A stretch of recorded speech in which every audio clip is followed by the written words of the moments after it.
Hi friends, good morning. Welcome to prepare exam study. Friends, आज हम लोग बाल विकास के 50 मोस्ट इम्पॉर्टेंट क्वेश्चन करेंगे।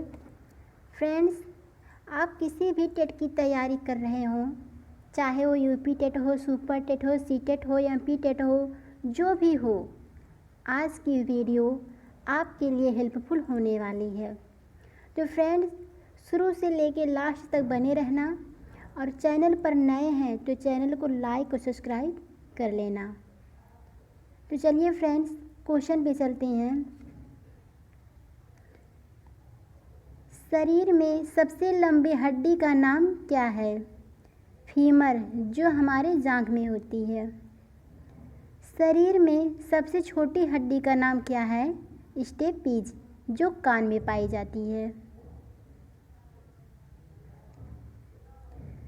शरीर में सबसे मजबूत हड्डी का नाम क्या है?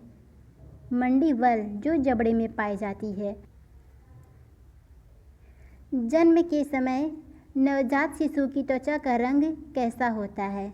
तो हल्का गुलाबी होता है। 15 दिन बाद त्वचा अस्थायी रंग को प्राप्त कर लेता है। नवजात शिशु कितने घंटे सोता है? 18 से 20 घंटे, किंतु वह हर 2 घंटे में जागकर अपनी मांसपेशियों को घुमाता है। फ्रेंड्स, सभी क्वेश्चन इंपॉर्टेंट लिए हैं। बालक का विकास 6 वर्ष तक लगभग कितने प्रतिशत हो जाता है? लगभग 90%। बालक का विकास 10 वर्ष तक लगभग कितने प्रतिशत हो जाता है? तो 95%। याद रखना फ्रेंड्स, 6 वर्ष तक लगभग 90% और 10 वर्ष तक लगभग 95% बालक का विकास हो जाता है। बाल्यावस्था में बालक की हड्डियों की कितनी संख्या होती है? बाल्यावस्था में बालक की हड्डियों की संख्या 270 होती है। 270 से 350 तक होती है। फ्रेंड्स, शैशवावस्था तक 270 हड्डियाँ होती हैं और बाल्यावस्था तक जाते जाते 350 हो जाती हैं और किशोरावस्था में 206 हड्डियाँ हो जाती हैं। निःशुल्क एवं बालक शिक्षा का अधिकार एवं अधिनियम 2009 का विस्तार किस राज्य में हुआ? किस राज्य में हुआ? जम्मू कश्मीर में। शिक्षा का अधिकार अधिनियम 2009 के तहत निजी विद्यालय को कितने प्रतिशत सीट आरक्षित करना अनिवार्य होगा? तो 25%। 25 से कम बुद्धि वाला बालक क्या कहलाता है? तो जड़ कहलाता है। समस्यात्मक बालक उन बालक के लिए प्रयोग किया जाता है जिनका व्यवहार अथवा व्यक्तित्व किसी बात में गंभीर रूप से असामान्य होता है। यह कथन किस मनोवैज्ञानिक का है? वैलेंटाइन का। यह कथन वैलेंटाइन का है। बुद्धि के किस सिद्धांत को बालू का ढेर या बालू का सिद्धांत कहा जाता है? तो बहुतत्व सिद्धांत को। बहुतत्व सिद्धांत को बालू का ढेर या बालू का सिद्धांत कहा जाता है। व्यक्तित्व के चेहरे को देखकर उसकी बुद्धि का पता लगाया जा सकता है। यह कथन लेवेटर का है।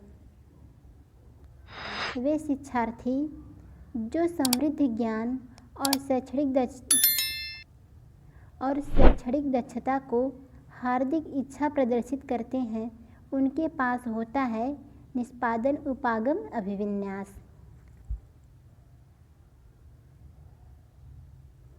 प्रतिभाशाली बालक वह है जो अपने उत्पादन की मात्रा दर तथा गुणवत्ता में विशिष्ट होता है।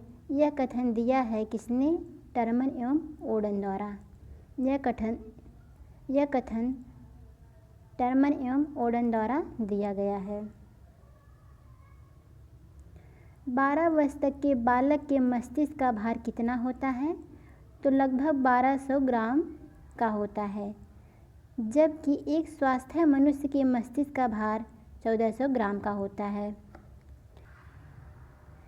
मनुष्य के शरीर में कितनी हड्डियां होती हैं? 206। जबकि बालक के जन्म के समय बालक में 270 हड्डियां होती हैं एवं बाल्यावस्था में बालक की हड्डियां 350 होती हैं। बालक के विकास की दशा कैसी होती है? सिर से पैर की ओर, अर्थात बालक का विकास अंदर से बाहर की ओर होता है। जैसे पहले छोटी छोटी नसें बनती हैं, हृदय बनता है, रक्त का संचार होता है, फिर बाहरी मांसपेशियां बनती हैं। इसे केंद्र से बाहर की ओर भी कहते हैं, सामान्य से विशिष्ट की ओर भी कहते हैं। विश्लेषणात्मक मनोविज्ञान के जनक कौन हैं? Sigmund Freud. विश्लेषणात्मक विज्ञान के जनक सिगमंड फ्रायड हैं। तूफान की अवस्था किसे कहा जाता है? तो किशोरावस्था को। किशोरावस्था को तूफान की अवस्था कहा जाता है।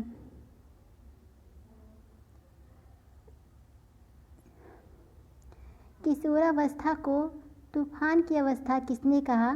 स्टेनले हॉल ने। किशोरावस्था को तूफान की अवस्था स्टेनले हॉल ने कहा। नैतिक विकास का सिद्धांत किसने दिया? कोहलबर्ग ने। मूल प्रवृत्ति का सिद्धांत किसने दिया? मैकडूगल ने। और कितने सिद्धांत दिए? 14 सिद्धांत दिए। इन्होंने 14 मूल प्रवृत्तियों को बताई है। संवेग क्या है? मन की उत्तेजित दशा को संवेग कहते हैं। जैसे क्रोध, खुशी, भय, प्रेम, स्नेह, ये सब क्या है? संवेग हैं।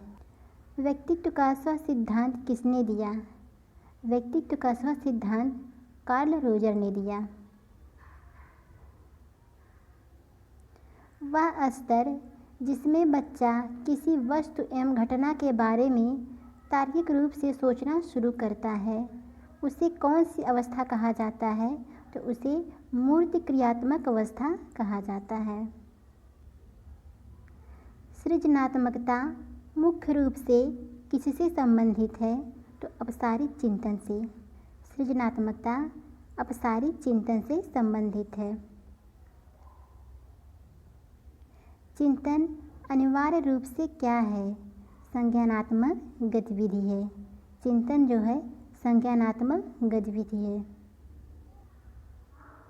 किसी बालक में चिंतन की योग्यता उसके सफल जीवन का मूल आधार है।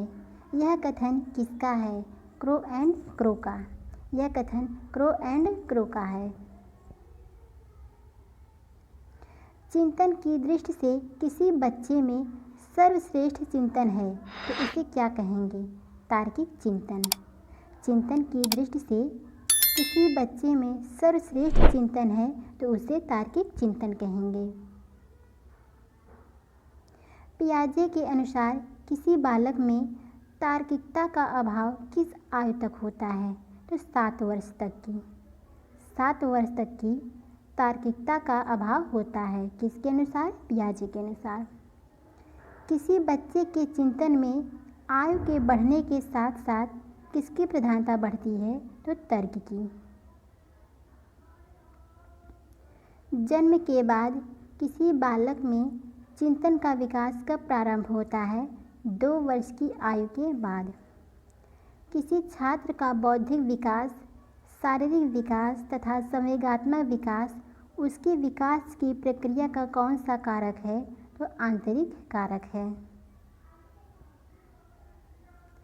माता पिता से संतानों को प्राप्त होने वाले गुणों को कहते हैं वंशानुक्रम।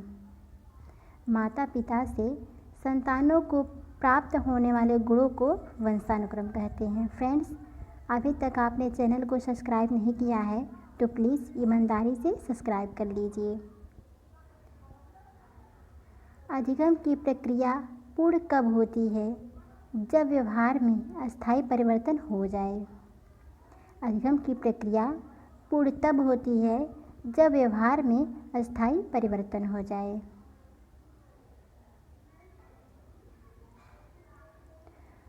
मनोविज्ञान का जनक किसे कहा जाता है? सिगमंड फ्रायड को। अंधों की लिपि के जनक किसे कहा जाता है? लुई ब्रेल को। और यही लुई ब्रेल जो हैं ब्रेल लिपि का आविष्कार किए थे। अंधों के लिए लुई ब्रेल ने कौन सी लिपि का प्रतिपादन किया? ब्रेल लिपि। नर्सरी पद्धति के जनक किसे कहा जाता है? मारिया मॉन्टेसरी को। नर्सरी पद्धति के जनक मारिया मॉन्टेसरी को कहा जाता है। एलकेजी व यूकेजी पद्धति के जनक कौन है? फ्राबेल हैं। एलकेजी यूकेजी पद्धति के जनक फ्राबेल हैं। जीन पियाजे कहाँ के वैज्ञानिक थे? स्विट्जरलैंड के। जीन पियाजे स्विट्जरलैंड के वैज्ञानिक थे। जीन पियाजे किस विचारधारा के समर्थक थे? संज्ञानात्मक। जीन पियाजे संज्ञानात्मक विचारधारा के समर्थक थे। फ्रेंड्स, अगर वीडियो पसंद आया है तो लाइक और सब्सक्राइब कर लीजिए ताकि इसी तरह का वीडियो आपको मिलता रहे। स्कीमा सिद्धांत का जनक किसे कहा जाता है? जीन पियाजे को। जीन पियाजे को स्कीमा सिद्धांत का जनक कहा जाता है। जीन पियाजे ने अपना प्रयोग किस पर किया था? तो उन्होंने अपने खुद के 2 पुत्री एवं पुत्र पर किया था। जीन पियाजे ने अपना प्रयोग अपने बच्चों पर किया था। फ्रेंड्स, आज के लिए इतना ही। अब मिलते हैं अगले नेक्स्ट वीडियो में और चैनल को लाइक और सब्सक्राइब कर लीजिए।